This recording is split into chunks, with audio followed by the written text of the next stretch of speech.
अभी महाराज श्री से हम लोगों ने बड़ी सुंदर कथा सुनी। महाराज श्री ने 2 बार आश्चर्य शब्द का उच्चारण किया है। अभी मुझे स्मरण आता है कि अखिल लोक में 14 भुवनों में अभी तो यह कहा जाए कि संपूर्ण ब्रह्मांड में अगर देखा जाए तो भगवान से बड़ा आश्चर्य कुछ भी नहीं है। सर्व आश्चर्यमयो हरि। संसार में जितने आश्चर्य हैं, थे और होंगे, वो सभी के सभी आश्चर्य भगवान में समाहित हो जाते हैं।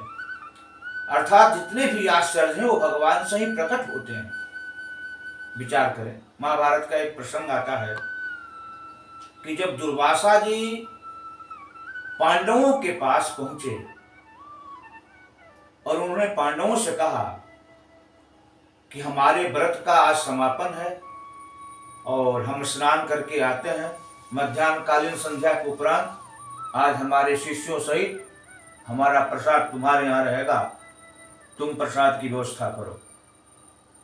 और युधिष्ठिर जब देवी द्रौपदी के पास पहुंचे तब द्रौपदी जी उस समय भोजन कर चुकी थी, जो भगवान सूर्य नारायण के द्वारा मिला हुआ वो अखंड प्राप्त पात्र था, जिसमें संपूर्ण सृष्टि के लोगों को भोजन कराने का सामर्थ्य तब तक रहता है जब तक द्रौपदी भोजन नहीं कर लेती।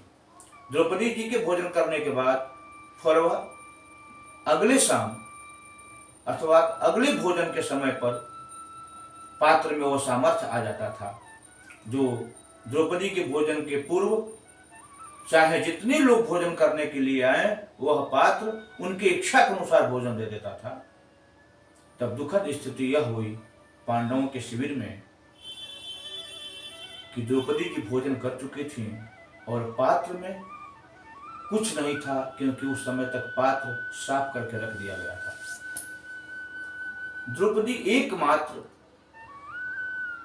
अपने रक्षक भगवान को स्मरण करती हैं और भगवान भी कितने आश्चर्य का विषय है कि उस जंगल में उसी समय वहां पहुंचते हैं जब द्रौपदी भगवान को स्मरण करती हैं, बुलाती, और जाते जाते भगवान मुस्कुरा करके बोले, सखी मुझे बहुत जोर से भूख लगी है, जितना जल्द हो सके मुझे भोजन कराओ।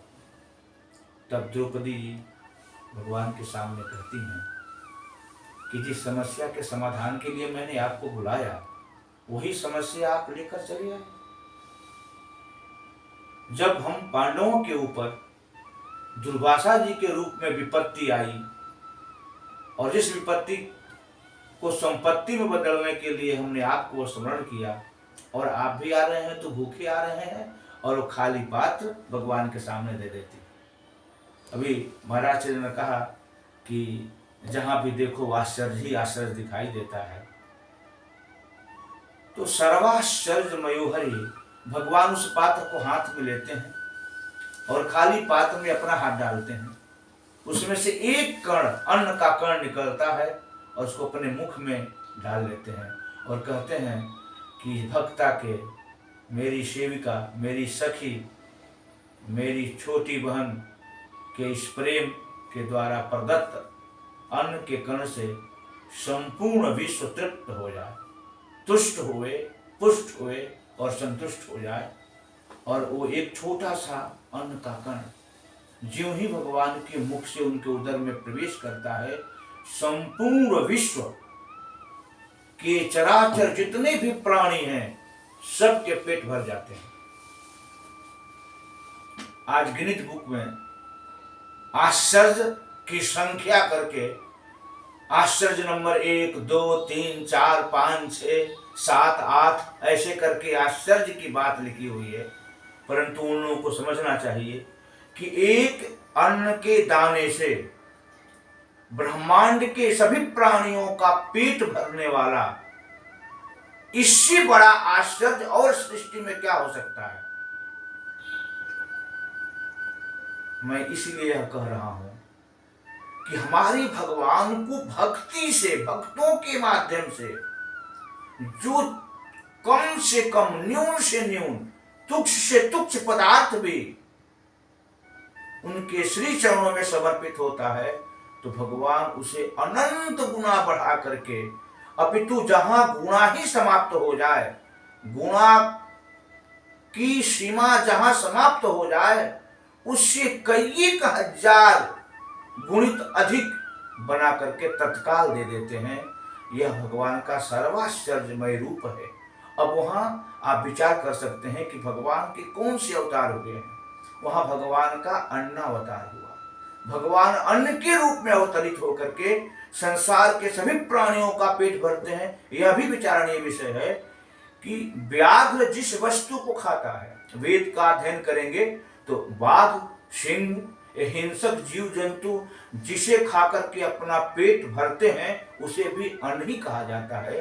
यही भगवान का सर्वाश्चर्यमय है कि एक छोटे से मच्छर से लेकर के विरंच मतलब ब्रह्मा तक के पेट को भरने के लिए जिस वस्तु की आवश्यकता है वो सारी वस्तुएं उस एक अन्न के दाने से भगवान ने प्रकट करके उत्पन्न करके सबके पेट को भर दिया।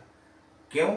इसलिए कि सर्वम खल्विदम ब्रह्मा, संसार में जो कुछ भी हम देख रहे हैं, देख चुके हैं, सुन रहे हैं, सुन चुके हैं और सुनेंगे, ये सब का सब, ऐसी कोई जगह नहीं, ऐसी कोई वस्तु नहीं, ऐसा कोई व्यक्ति नहीं जिसमें भगवान स्वयं ही अंतर्यामी के रूप में विद्यमान न हो। इसलिए सर्वाश्चर्यमय हरि द्रौपदी का एक अन्न का दाना संपूर्ण विश्व का पेट भर देता है। भगवान के पास पहुंचते हैं। यही भगवान का सर्वाश्चर्यमय रूप है और यही भगवान के विविध अवतारों में एक भगवान का अन्नावतार है।